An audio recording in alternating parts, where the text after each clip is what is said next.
Welcome to Free Thoughts. I'm Trevor Burrus. And I'm Aaron Powell. Joining us today is Michael C. Munger, professor of political science at Duke's Sanford School of Public Policy. His new book, a collection of essays, is called Is Capitalism Sustainable? Welcome back to the show, Mike. It's a pleasure to be back on the show. Thank you. It's a wide-ranging topics covered in your book, but as I was reading through it, I kept having this quote pop in my head from the filmmaker Michael Moore, which is something like, we need to replace capitalism with democracy. On one level, that seems stunningly ignorant because it's talking about replacing an economic system with a political system. But I also think it's important that we really listen to what that kind of statement is saying. So what do you think someone like Michael Moore means by that? And is it something we should try and unpack? Upton Sinclair, the muckraking writer and novelist, famously said that the ownership of tools is a means of democratizing the workplace unless the tools are really specialized and expensive. And in that case, it turns into a way of controlling the workplace. And I've always thought that that was interesting. What he meant by democratizing was to claim that people have control over their own work. Now, if I work in a factory and the tools are owned by the owner of the factory, I have very little say over how I spend my time. And my alternative is not to work at all. I can't take my tools and go somewhere else. So I believe that Michael Moore actually comes pretty directly from the Upton Sinclair tradition. And that is what he means by democracy, is some way of having more widely shared ownership and control of the means of production. I think that's the most charitable way of reading it, because as you say, otherwise it just seems dumb because one's a political system, one's an economic system.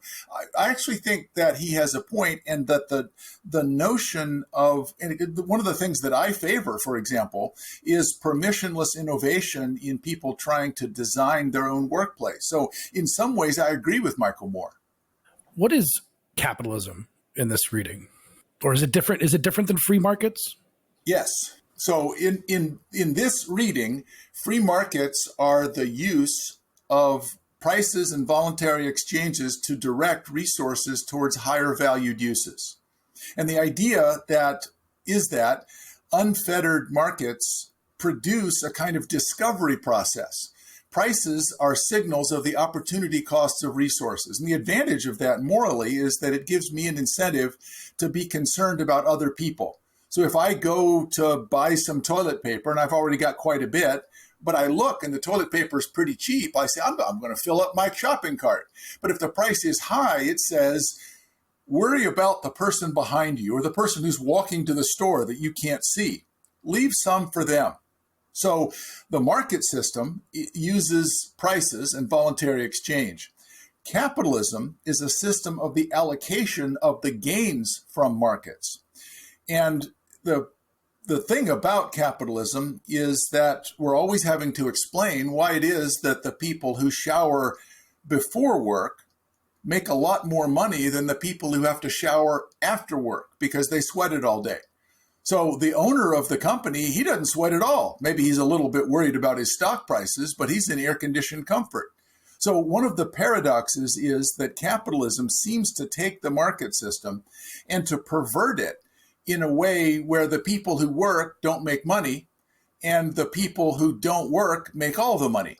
Now, the claim is, the justification for capitalism is that the productivity of capital and the immediate availability of liquidity to mobilize forces of labor is what produces the consumer products that we all depend on. So capitalism is the big distributional consequence of capitalism, is that consumers get a lot of consumer surplus. That is, people would pay much more than they actually are required to pay for water or cell phones, all the things that we buy. So the big argument in favor of capitalism is that consumers benefit. It is true that workers may be harmed, and it does seem like capitalists often, some of them go bankrupt, but the distributional consequences are what people are objecting to. Now that we've distinguished markets from capitalism, how do we situate a lot of the traditional left critiques of, I guess, both within that. So the left looks at capitalism and identifies what it imagines to be problems with distributions running in the wrong direction, or being unequal or unjust, or bosses having too much power, and so on. And they blame those on markets. They say markets are the source of these problems. Are they correct in that? So are the things that they have identified, are they a necessary consequence of markets? I think there's two parts to the answer. I've participated in a number of debates recently about whether capitalism or socialism is the better system.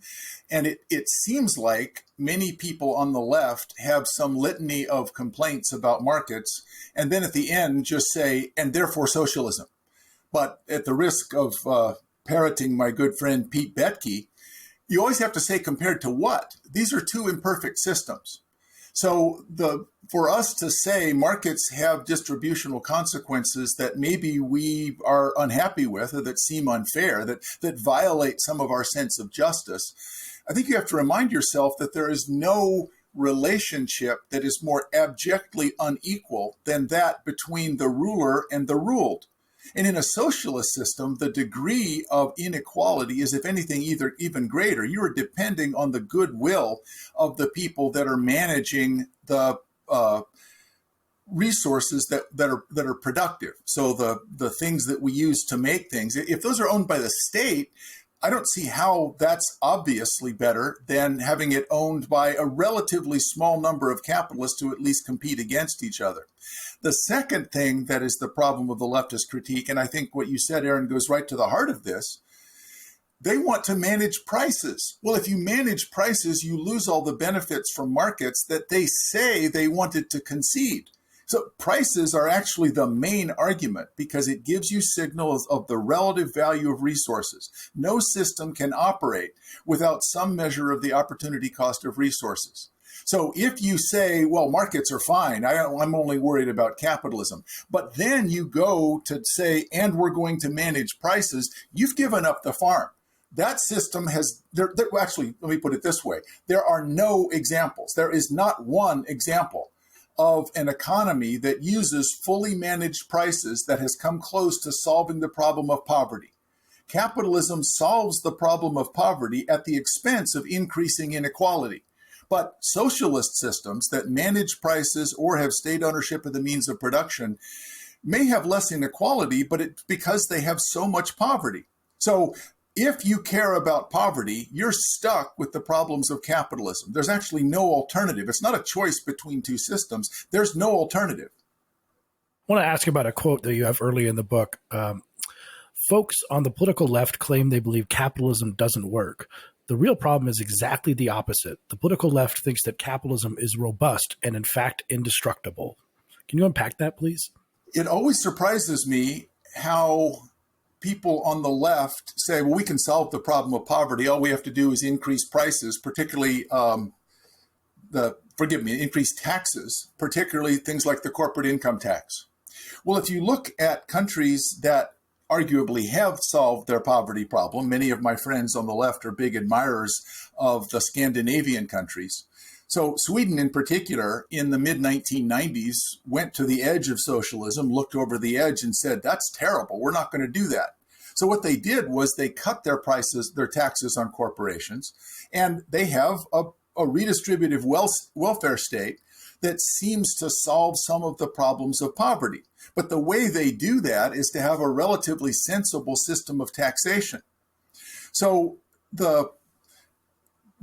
Sweden has much lower corporate income taxes than the United States, about half. They do have a much larger welfare state, but saying we're going to use unfettered markets to fund the reduction in poverty that comes from a welfare state is a whole lot different than saying we're going to redistribute the actual ownership of the means of production. So the quote that you mentioned, the part of the book where I make that argument, we act as if we can pack on more regulations, we can pack on more taxes, and capitalism will just keep right on humming along. And in fact, this has really been quite an example during the COVID pandemic. I've actually heard a number of radio commentators on the left recently say, well, clearly the pandemic shows that capitalism can't work. Well, it can't work if you make exchange illegal. If you shut down all of the opportunities that people have voluntarily to make money to help each other by providing goods and services. I agree. If you make capitalism illegal, it can't work. The people on the left just think that capitalism automatically happens. They go to the grocery store and all of this stuff magically appears, when in fact, there's a really complicated set of spontaneously emergent micro orders that are decentralized, that are operating in the background. But we cannot assume that those things operating in the background will continue in the face of increases in regulation and taxation. They're actually quite fragile. It makes me think kind of critique of conservatism, that what they want to, what's supposed to be conserved is the way that things were when, I was growing up. But each of us, the march of generations means if we actually held to that, we would be conserving, the 2nd century AD. And that there does seem to be, this notion that like we take the world as given. And it's really frustrating because it gets people, I think, especially when the world is really good, and we're recording this in the middle of a pandemic when the economy has crashed and unemployment has skyrocketed. But by and large, our lives in the United States are pretty good. They've gotten substantially better over the last 100 years. But when people are just used to that baseline, they assume that you can like muck with it, or I think there's a tendency to not even see the problems, but not see how good things are. How do we address that kind of problem? Because it makes it really hard to argue. On the one hand, you can be Pollyannish about markets, and you'd be like, nothing bad comes out of markets, but that's not a convincing argument, and it's not true. But on the other hand, if people assume that the kind of markets and the lifestyle they have now is the baseline, then all they'll focus on is the bad stuff. And it's hard to convince them of the good stuff because that's just what they're used to and it's not as acute. So is there a way to push back on that, to kind of sell markets in that environment? Well, the way that you posed the question is exactly the right way to think of it. And I'm interested in the way you framed it. And that is, there are many conservatives now that are questioning markets. And it is perfectly possible to say we're worried about excessive consumerism and the anomic properties where we've lost our sense of connection to societies, clubs, or to the nation. So we had Patrick Deneen from Notre Dame University in last year, who had written a book, a criticism of liberalism, both on the left and on the right. So his claim is that liberalism, whether it's a conservative or leftist view, the problem with it is that it puts too much on the individual and ignores the responsibility that we all have to the state.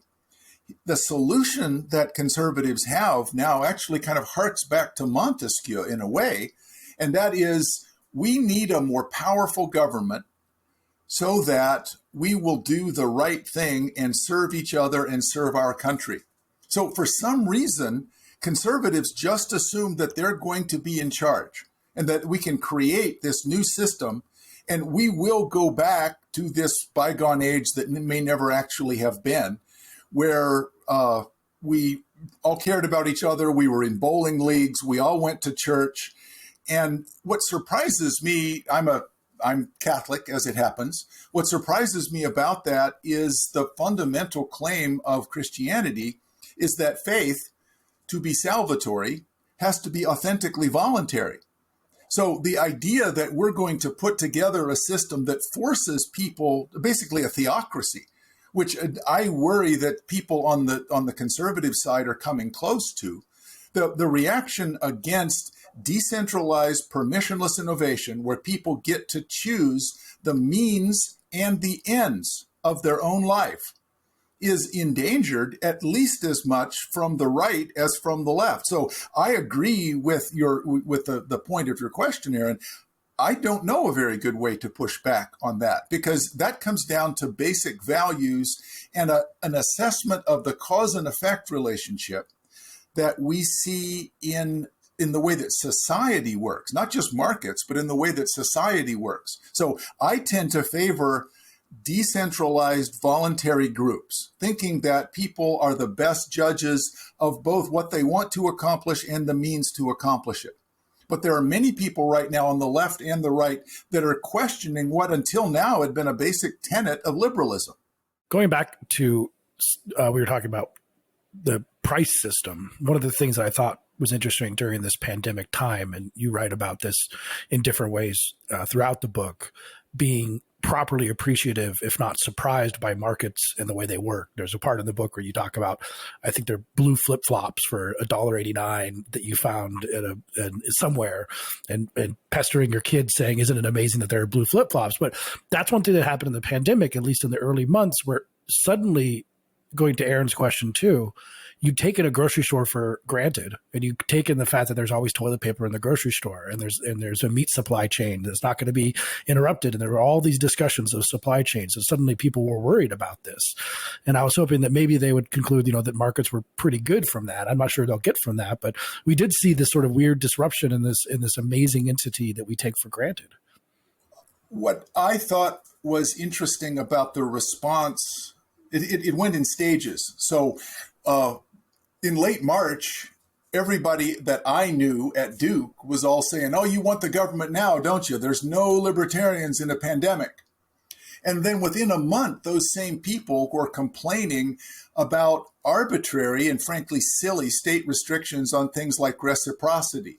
So the ability to have nurses come from another state without being licensed by North Carolina, or people who worked in various service industries not being able to move around. So I would say that in a pandemic, nobody is anything but a libertarian. Everybody is a libertarian, because what it does is throw into stark relief the difficulties that we normally don't find that inconvenient, because markets are robust enough to work around them. But in a pandemic, when you're facing scarcity, the fact that some of these aren't available and some things aren't available, and you ask why, well, some medical devices weren't available because they were having trouble getting licensing from the FDA. Well, these are ventilators that we know work, but there was a holdup on ventilators. There was a very nice story on NPR, on Planet Money, about the fact that testing kits in the United States were far behind those in other countries. The United States and South Korea both had their first COVID-19 case on the first day, January 20th. South Korea immediately licensed and enlisted the aid of private labs, and they started to do contact tracing. It took the United States nearly 2 months of messing around with bureaucracy and not using the immediate mobilizing power of the market to come up with anything like the same kind of quality of testing kits, which were already actually available. So I would say that what I have tried to argue is that in a pandemic, everybody is a libertarian, precisely because you start to see the pinch points that normally we don't worry about because markets can work around them. And you ask, why do we have these regulations in the first place? They never made sense. You chose the title, Is Capitalism Sustainable, for the collection. What do you mean by that? Is it in an environmental sense, or can it continue? Why did you choose that title? Well, as you know, people don't get to choose the titles for their book. The publisher always chooses one they think is ambiguous and evocative. True. But in this case, I did approve. And the reason is that sustainability is kind of a buzzword. It's true. But I became interested, and I actually found myself more and more doing something that I used to accuse people on the left of doing. So, for example, I would say, I don't see how you can be in favor of socialism. It doesn't make any sense. You look at Venezuela, and clearly socialism doesn't work. It's collapsing. And they would say, oh, no, that's not right. Venezuela, that's not real socialism. Well, maybe. But the things that socialism requires, state ownership of the means of production, substantial control over prices, and the management of the availability of consumer goods, those lead to a failed totalitarian state, always. Well, I got to thinking about it, and a capitalist system in a democracy rewards rent seeking at the margin more than it does the honest pursuit of profits. And what I mean by honest pursuit of profits is I have to invest in new products, I have to hire engineers, I have to think of ways to make new things that are better and cheaper. Or I can hire lawyers and lobbyists, which will increase my profits. Well, my stockholders would prefer more profits. They may not care what the source is. So suppose that I'm a manager and I say it is legal but immoral for me to hire lobbyists to get the government to give us subsidies and restrict competition in our industry. And so I'm not going to do it. I'm going to pursue honest profits. Well, there's a competitive market for managers. If I won't do it, they'll find someone who will. That's within the logic of capitalism itself. It's not something outside. Suppose that those stockholders don't do that. Some corporate raider looks from outside and sees that my stock price is 10 or 15% lower than it would be if we pursued the legal but immoral course of securing rents, such as subsidies and protection from competition. So the corporate raider can go to a bank and borrow money against the increment to the stock price that will result from the pursuit of lobbying. And again, that's within the logic of capitalism. So mergers and acquisitions and a competitive market for managers within the capitalist system drive capitalism towards cronyism. And if that's always true in a democracy, the only policy prescriptions are either that we have a dictatorship like Singapore, which presumably we're not proposing, or capitalism always has a tendency towards cronyism, which means capitalism is not sustainable. So the paper that Mario Villarreal Diaz and I wrote, the title of it was The Road to Cronyism. And we were riffing, obviously, on Hayek's road to serfdom. Now, it's not that there's no turnarounds on this road, but there is an inherent tendency in capitalism towards cronyism, and democracy enhances it. That means that capitalism is not sustainable in a democracy, and those of us who defend markets need to take that part of the argument from the left seriously. Cronyism is not the opposite of capitalism. It is something that capitalism turns into in a political system that allows freedom, and we should be worried about that. We should credit that as legitimate criticism. Do competing firms act as a check against that? So the concern about, on say, a pure socialism side is the state trucks away towards authoritarianism because it keeps aggregating more and more power towards itself. But states within their geographic area that they control don't have any competition. There's no one competing for the state with the state for that power. It's the only actor in town, and it's just taking more.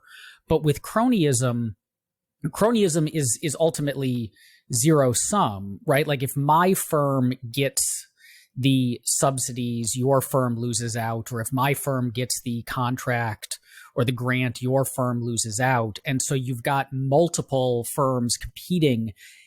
And does that competition make it harder for the cronyism to kind of grow past a certain level? Because the bigger it gets, the more people will be competing for the pie and kind of trying to knock each other down. In some industries, competition does control this pursuit of profits.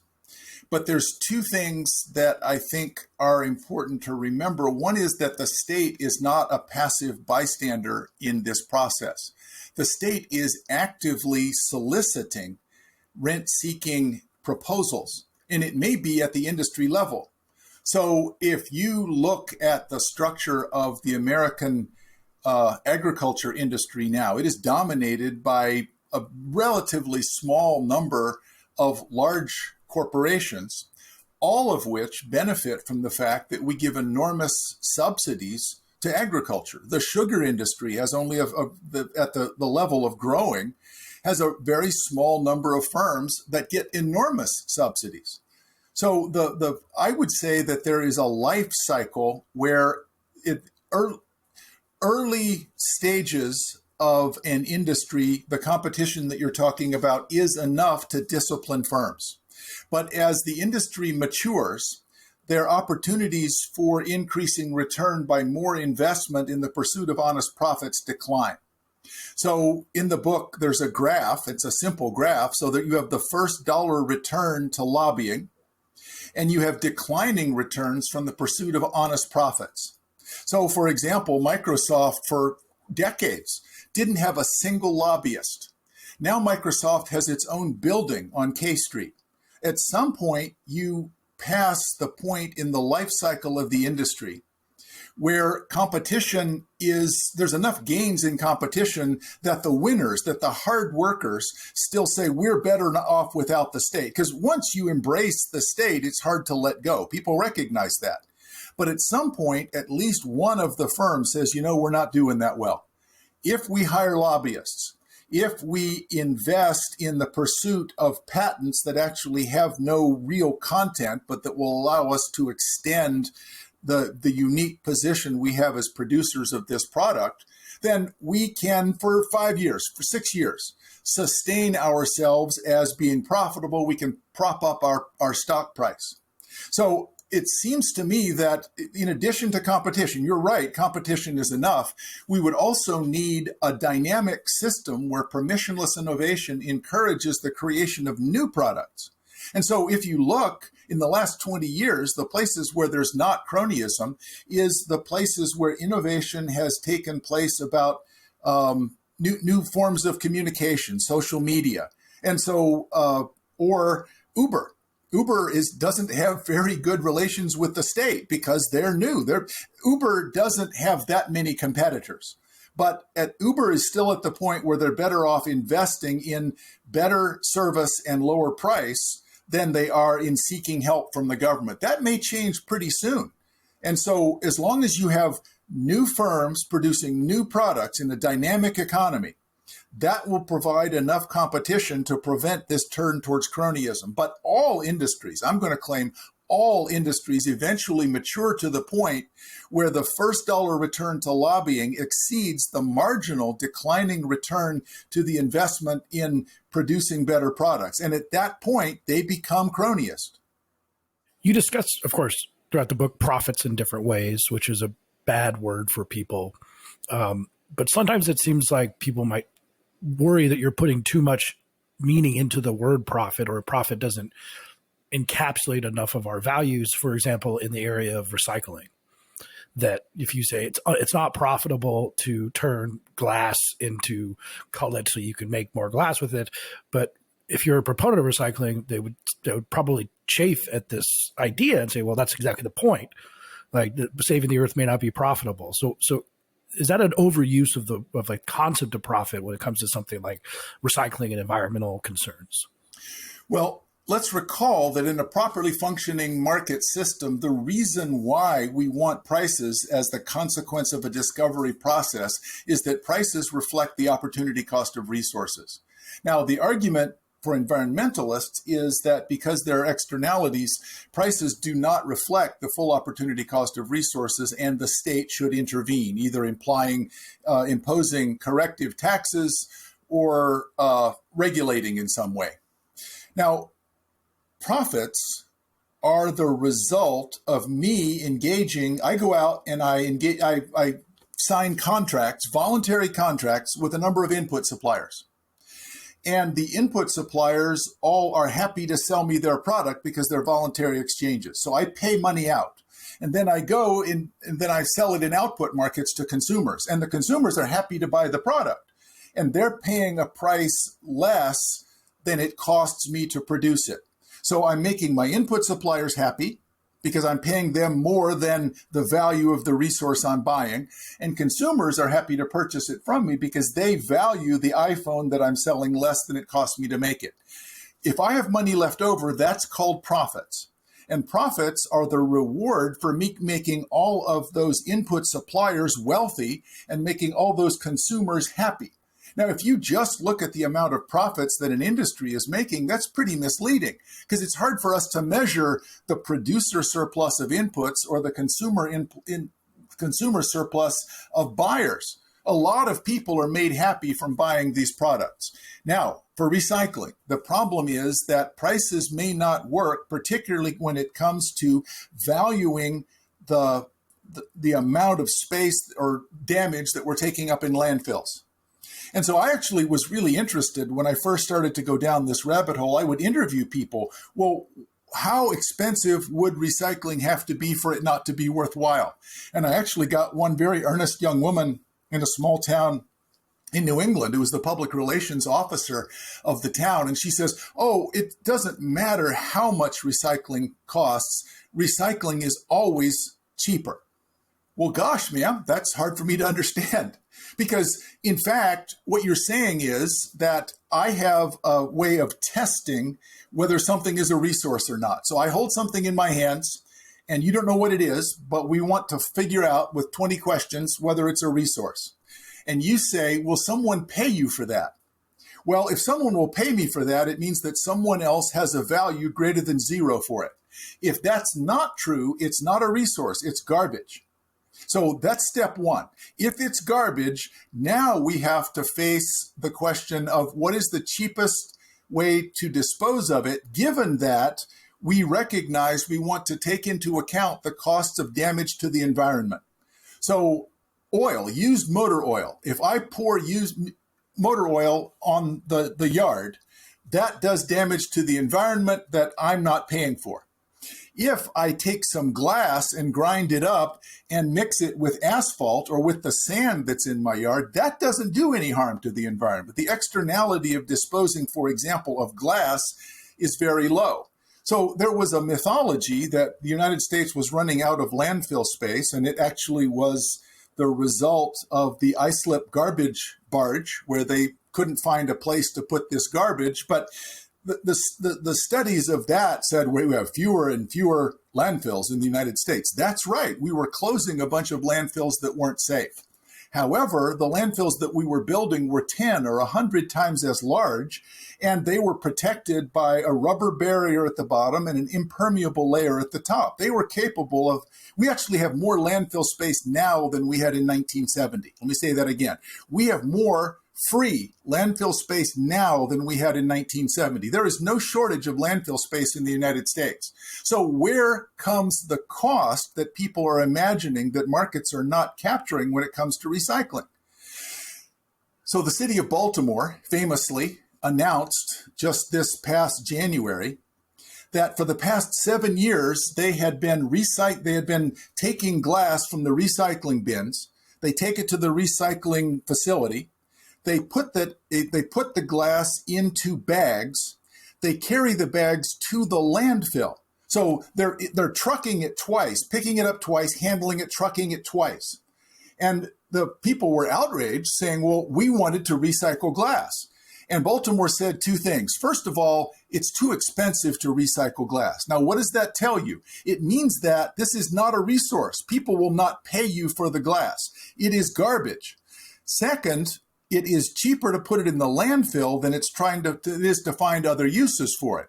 So the difficulty that I have with people who think there's a moral imperative for recycling are losing sight of the fact that the justification for recycling is to reduce the damage to the environment. Baltimore was increasing the damage, as he said, his voice rising with indignation, increasing the damage to the environment for the sake of satisfying the moral imperative of recycling. And when asked about this, the Baltimore official said, yes, that's right, but it's good for people to get into the habit of recycling, and therefore it was justified. So the argument for recycling ties into, to go back to the title of your book, the sustainability question. And one of the broader critiques of capitalism that I think is pretty common is that it's unsustainable in that we have a capitalist class that owns these businesses, and they make their living and grow their wealth by getting us to buy more and more stuff. So if I'm being a bad participant in a capitalist economy if at some point I say I'm satisfied and I don't need anything more. And so, Apple every year has to try to convince me that I should upgrade my iPhone. I should buy more. So we've got that drive, and we've got like the cultural pressure, we've got advertising and so on. But that is divorced from both what we actually need. So there's the, we're being encouraged to buy things that we don't need, that aren't actually making us happy, putting us into debt and so on. But there's also the sustainability prong of it, which is we can't keep growing forever. There's a finite number of iPhones that can be manufactured out of the available resources in the world. And so if Apple has perfect success of always convincing us to buy the next iPhone, eventually the world is going to run out of resources and capitalism will have to collapse. Is there any truth to that? Like, should we be at all worried about the relentless march of growth and buying more, given that we live in a world where, resources are finite, and as you've just said, if recycling doesn't pay, then that glass is not going, even at high cost, back into the pool? The interesting thing about that argument, which I do often hear, is that we should actually invert it. The solution to that problem is capitalism. And the reason is, if we start to run out of something, the price goes up. And you saw this happening with whales and whale oil in the 19th century. So there was a shortage of whales because of gross overfishing. And you could say capitalism was causing that, but it also provided the solution in the sense that once whale oil prices started to go up to reflect the increasing scarcity of the irresponsible overfishing of whales, people started looking for alternatives. People cut back on the use. And so they started looking at this stuff that was seeping out of the ground in Pennsylvania. All of the early oil fields were in Pennsylvania. Petroleum fields were in Pennsylvania. So if you have scarcity, if you start to run out of something, the price goes up. If the price goes up, three things happen. Consumers buy less, producers make more, and entrepreneurs find substitutes. So far from being a contradiction in capitalism, price is the only conceivable answer to the very legitimate problem that you just raised. So we have way too much stuff. We have way too many cars parked. What do we see? We find that, and this I'm now talking from my previous book, Tomorrow 3.0, about the sharing economy. We're seeing permissionless innovation and apps resulting in the commodification of excess capacity. We have plenty of stuff. We just need to be better at sharing it. And the sharing economy allows us to share it and to make money. If I have a car in a few minutes and you need a ride, we can take an Uber. If I have an apartment, my son lived in New York. He was getting a PhD at NYU. He went to Berlin to study for a while. He rented out his apartment in New York City for more than he was paying for his apartment in Berlin. So the commodification of excess capacity is the capitalist response to the fact that we have too much stuff. And having too much stuff, if prices are allowed to do their work, prices will go up and three things will happen. Consumers will buy less, producers will make more, and entrepreneurs will create substitutes, which means we can never run out of anything. So the Julian Simon bet, the famous bet that he made with Paul Ehrlich, said we can never run out of anything, and allowed Paul Ehrlich to choose the things he thought we were going to run out of. Not only do we not run out of them, the prices of all those things actually fell. So that's even harder. So it wasn't Julian Simon was saying more than we won't run out of stuff. That's true. In a capitalist economy, you can never run out of anything. In a capitalist economy, you can never run out of anything as long as the price system is functioning well. But what actually happened was, in the case of the Simon Ehrlich bet, prices actually went down because producers made a whole lot more of the stuff. So this is actually something I feel pretty strongly about, because, Aaron, I do often hear this objection. Capitalism is the only hope. The government cannot solve this problem because it is not willing to do the thing. Suppose you think the environment's a problem. We have a problem with global warming. What should we do? We should immediately impose a large carbon tax. We don't have the political will to do that. So the prices are not going up. People are not using less oil and carbon-based fuels. Producers are making as much as they want, and entrepreneurs have no reason to invest in green energy because the government refuses to do what the capitalist system would do if this were a price. So we cannot rely on the state doing what capitalism is capable of doing if we start to run out of something. So this is something I feel very passionately about. Capitalism is the only conceivable solution. We have to get prices right. Is that, it was one thing example that struck me, and now I maybe get some of the facts wrong. So if I'm wrong about this, imagine a hypothetical situation. But in the late 80s, I believe there was a huge craze for a fish called orange roughy. Which was I remember specifically because I was a kind of picky kid eater. It was the first fish I liked, and everyone was eating orange roughy. And there was and eventually they discovered that, unbeknownst to them, they had fished down the orange roughy population, who reaches sexual maturity after like 100 years. And so there was this big problem of sort of destroying this population, and somehow, which again, the story I'm not getting straight, but it could have been possible that the profit-seeking corporation could have pursued this orange roughy until it just disappeared and it was just gone. And then that resource would be gone via the capitalist system. But it seems at least possible on that level. I used a weasel word. I said, if the price system can operate. The problem is that for pelagic fish like the orange roughy, or open ranges like the tragedy of the commons, the problem with the tragedy of the commons is shared ownership, collective ownership, which is exactly what socialism wants to impose. Capitalism, it's true, does require exclusive private ownership. But this is a problem that we can solve, Trevor. And the reason is that we now can do genetic engineering. Remember, why was it that cattle on the range in the West had brands? Fences were too expensive, and so they roamed all around. So we put a brand on the cow, and then we had a cooperative agreement. Everybody would return the cow that had a brand on it to the owner. Well, if we had genetic markers for certain types of orange roughy, and we had a way of tracing orange roughy genetically so that only the people who owned the orange roughy would be able to sell them, then you couldn't have pirates coming in and taking them. The problem that we had was there was no individual ownership of the places where you could find orange roughy.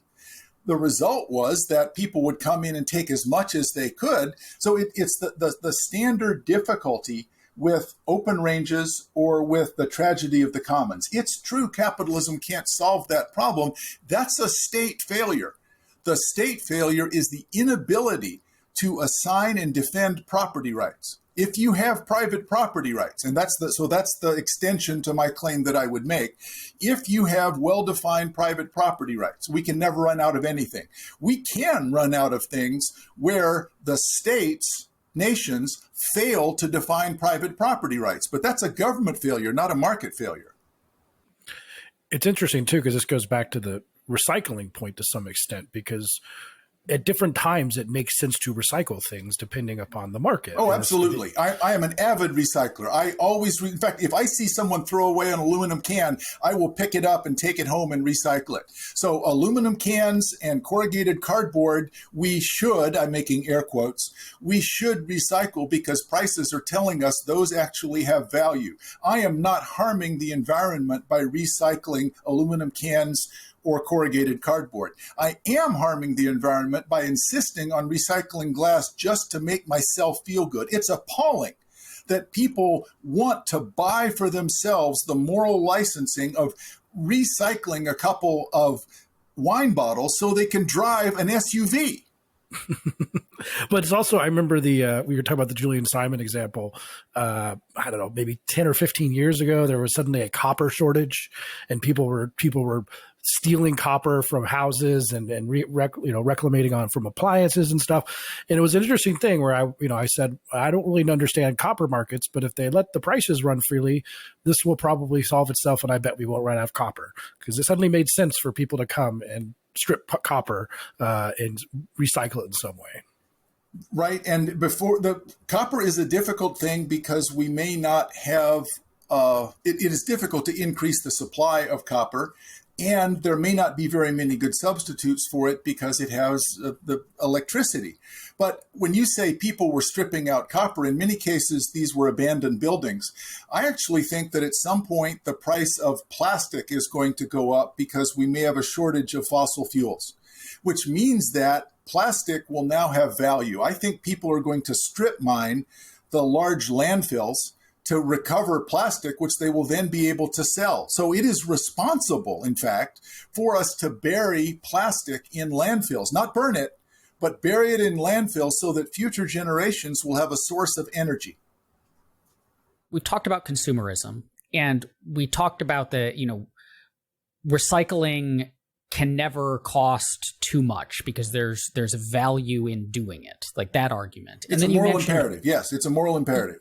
You mentioned Patrick Deneen, and tying these together, if I can make an attempt to do this, it seems like one of the objections to capitalism, and it's not one that's often stated explicitly, but it seems to drive a lot of other kinds of objections to capitalism, is capitalism is ultimately a system about figuring it out what people want and then giving it to them at a price they're willing to pay for it. Like that's the mechanism.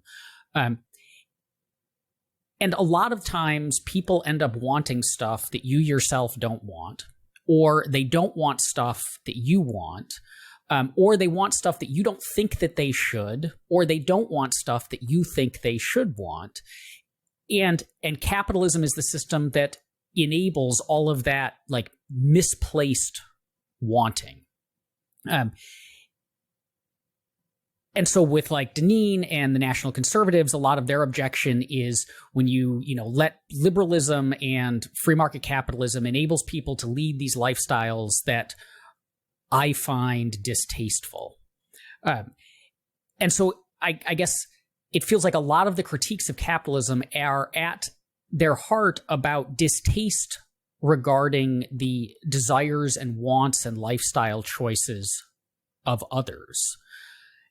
How do we argue against that? Like, how do you address an argument for free markets when I know that, like, if we let people buy what they want, they're going to buy silly, dumb stuff?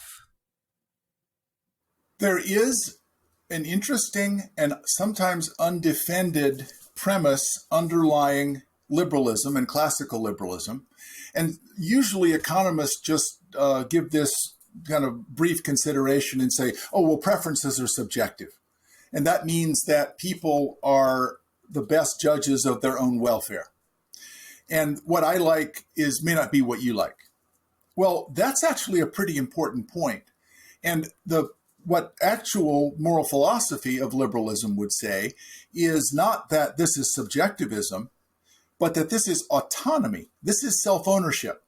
So the underlying assumption is autonomy and self-ownership.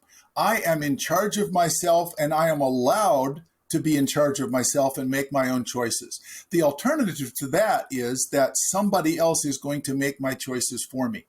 And usually the people who are opposed to autonomy, and I said this before, they secretly believe that they're going to be the ones who are in charge. So I asked Patrick Deneen, so what's going to happen if Hillary Clinton is president? He's going to, that can't happen. Our side has the better argument. We're going to win. If you put all the power to make choices for consumers in the hand of one person or a group, the competition to be that one person or that group is going to consume so many of the resources of the society through rent seeking. You have created an artificial position where I get to decide for everyone. Now, all of us, maybe not Trevor, but all the rest of us secretly believe we should be in charge and that we should get to choose for everyone else. But most of us, since we're more than 14 years old, recognize that position is unlikely to be offered to us. And so we choose the second best position, which is, since I'm not going to be in charge, I'm going to say that no one is in charge, and we're going to have a presumption in favor of autonomy. Now, maybe you draw the line and say, no heroin. People don't get to choose to have heroin. But maybe marijuana, probably alcohol, almost certainly coffee, and maybe Diet Coke. So at some point, most of us are going to agree, yeah, those are things that individuals get to choose. So I think that people who defend markets need to take this notion of autonomy much more seriously as being a substantive but defensible premise of their position. And here's the reason why I think it will work. Because many of the same people who say we're going to take away the ability of capitalism to produce stupid stuff, if you ask them, all right, are there people that you're not going to allow to vote? Oh no, everyone should get to vote. Really? So you're defending autonomy when it comes to voting, when people are rationally uninformed, when they don't know much about the alternatives, but you're not going to let them make their own choices when it comes to breakfast cereal, where they're the only ones who are responsible for it? That doesn't make any sense to me. If you have questions about autonomy, it should come at the level of democracy. I'm worried that not everybody knows enough to make the right choices when they vote. And when I say that, you recognize what a terribly dangerous position that is. You don't want anyone in charge of deciding how other people get to vote. Well, I don't want people in charge of deciding what I get to buy. And in fact, the autonomy over and my self-ownership over what I get to buy is much more defensible than the presumption of the autonomy of everybody in a democratic system, because it's just true. Many voters are not paying much attention. That's dangerous to the system. But we correctly say the alternative, which is someone is in charge of deciding what people want, is even worse. So things don't look really good right now for libertarians, free market advocates, capitalists. We got democratic socialists on the left and national conservatives on the right.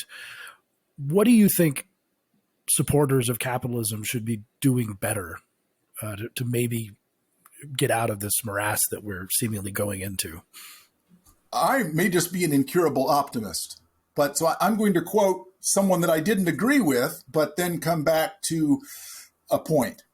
So at one point, some American soldiers, it was an officer, he was a major, was being interviewed on CNN in Baghdad. And they said, the interviewer said, there's so many different factions, it's hard to know who's on what side. How do you make sense of this? And the major said, I have come to the conclusion that what we should do is give all sides better weapons, better training, and seal the borders for a year.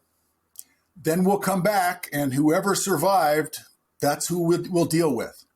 So I would say that the current political situation is a conflict between people that are so egregiously mistaken that neither Bill Clinton nor Ronald Reagan would have agreed with. Both Bill Clinton and Ronald Reagan agreed on a bunch of things about here's the way that the society should operate, the certain basic premises.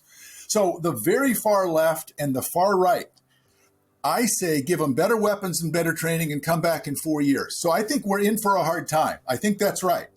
However, both of them are going to prove their incapacity to govern. And if we can just maintain a flickering remnant of here's an alternative that has stood the test of time, that in many nations, classical liberalism has been a compromise between people killing themselves over religion, people killing themselves over politics. We're going to allow freedom of speech, we're going to allow freedom of religion, and we're going to encourage tolerance of people who disagree with us. I think that this is going to be a great opportunity.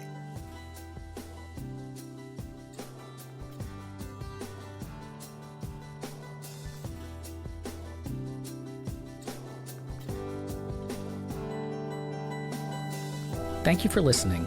If you enjoy Free Thoughts, make sure to rate and review us in Apple Podcasts or in your favorite podcast app.